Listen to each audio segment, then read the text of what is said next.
Hey guys, what's going on? Don't mean to creep on you or anything, or interrupt anything, but I just wanted to show you guys my new set. It's like bookshelf slash toy shelf of sorts. Damn you, Funko. Just damn you. So this is it.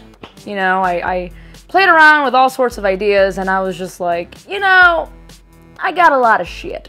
Let's just put it all in one place. But this is it. I'm pretty happy with it. And yeah. So as you can see, maybe you guys didn't notice, but I am now standing. And I totally came up with this decision like 5 minutes ago. You know, if I were to sit, it'd be like that, and that just looks wrong. So I'm just gonna, you know, burn them carbs while I talk to you guys about all sorts of nerdy nonsense. So the world of geekdom has been a little quiet this week, other than the fact that young Nightcrawler has been cast in X-Men Apocalypse. Yeah, that emo kid that was in Dawn of the Planet of the Apes, and god damn it, the title of that movie. Go emo kid, Nightcrawler, woo! I am excited.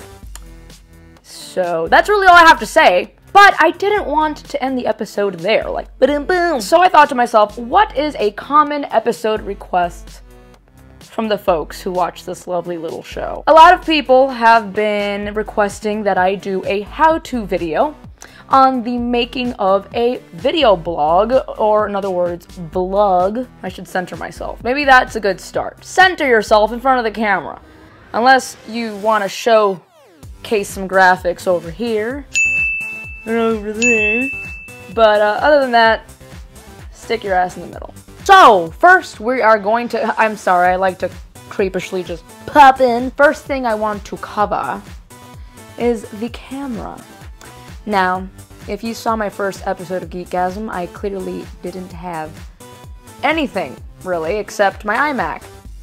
And my little iMac camera embedded in the computer.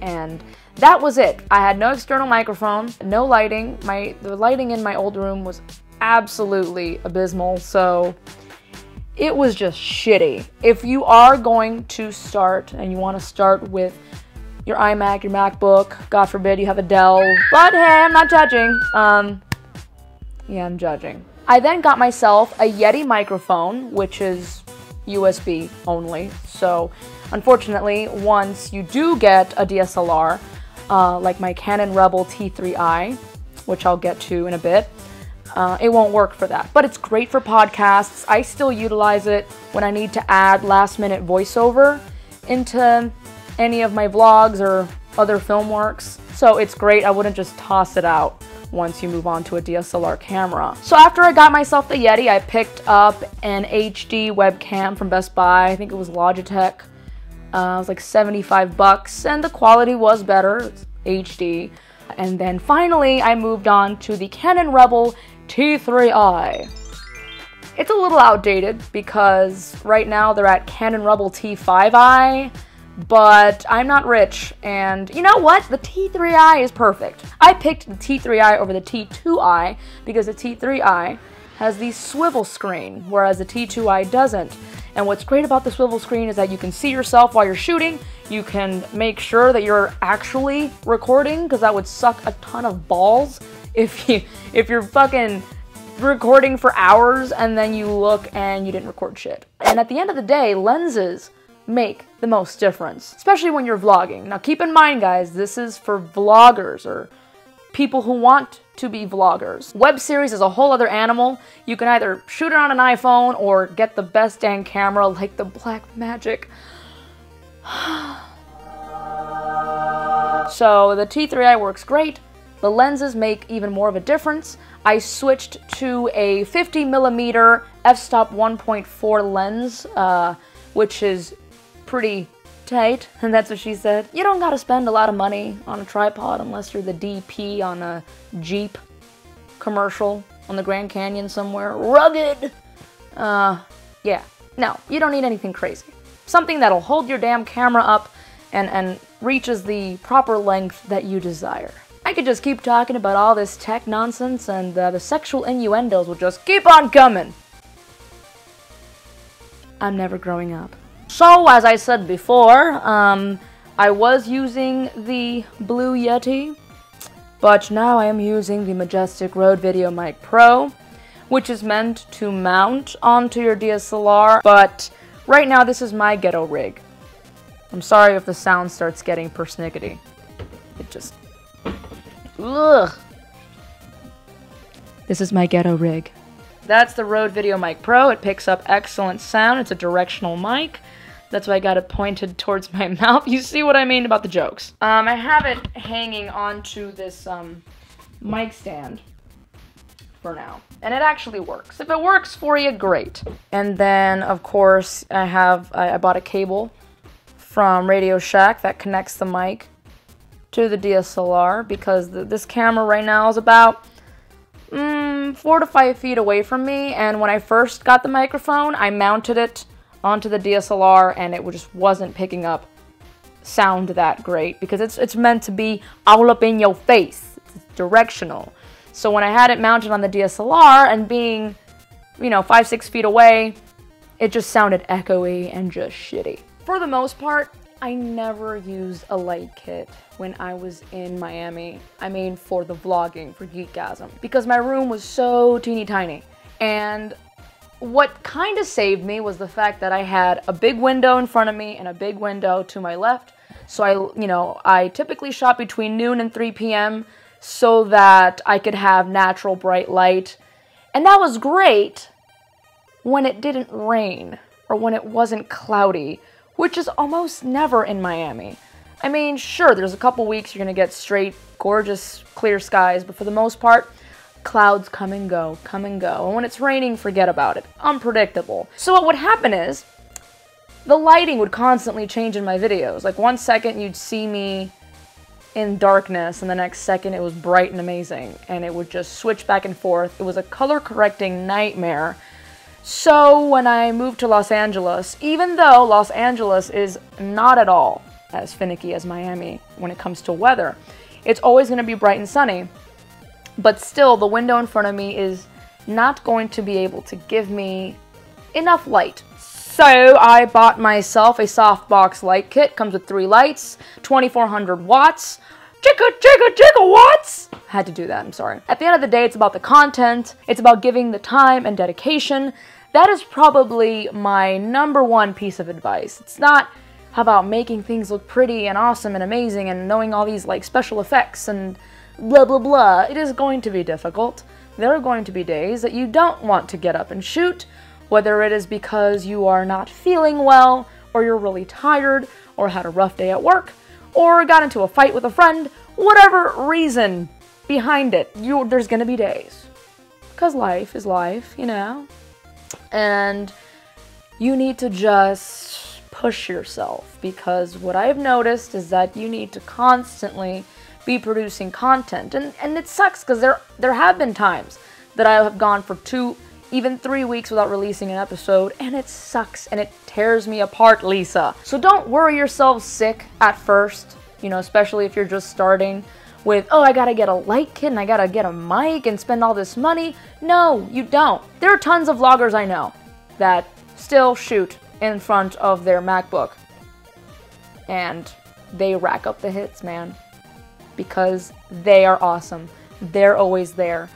Once a week, if not twice a week, just entertaining people. And the content is good, and they're entertaining, and that's why people keep coming back. That is #1. Not what kind of camera you're using, or the mic, or what editing software you have, though I will get to that in a bit, because that's just not the end-all be-all, because you kind of have to cut things together after you shoot. It'd be kind of great if there was like a little fairy that lived inside your camera. I was like, okay, I'm gonna edit it now. I'm a control freak. I will just say that right now.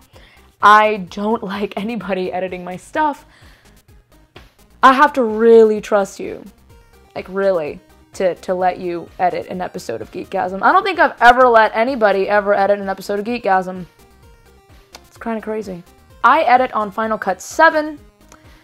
A lot of people have been trying to get me to switch over to Adobe Premiere.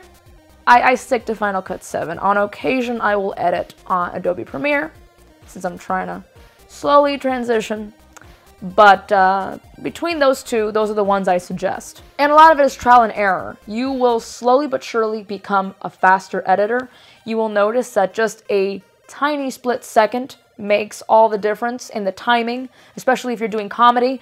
So really take a look at those tutorial vids. There's some really great people on YouTube. Basically teach you everything. I should actually watch more Film Riot because I've been wanting to learn After Effects. And right now I just know the basics, like key light, which is keying out green screen. But that's about the extent of my knowledge, which is kind of sucky. I should really get on the ball with learning After Effects. And in addition to the editing process, what will become your best friend is knowledge in Photoshop. I know it might be confusing, like what the hell does Photoshop have to do with film editing?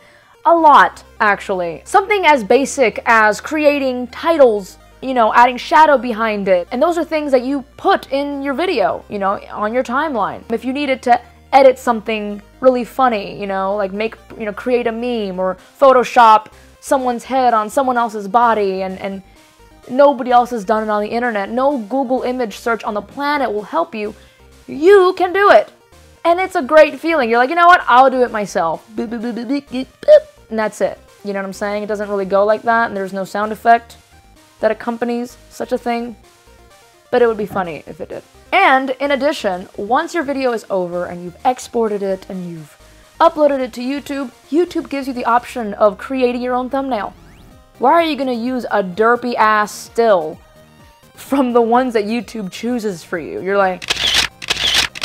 And that's why knowing Photoshop is a huge help to not only implement things into your video, but also in promoting the video, in making really interesting stills and flyers and cover banners, whatever it be, for your pages and your, you know, just self-promotion. Not to scare you, but editing can typically take, depending on the length of the episode, between 4 and 9 hours.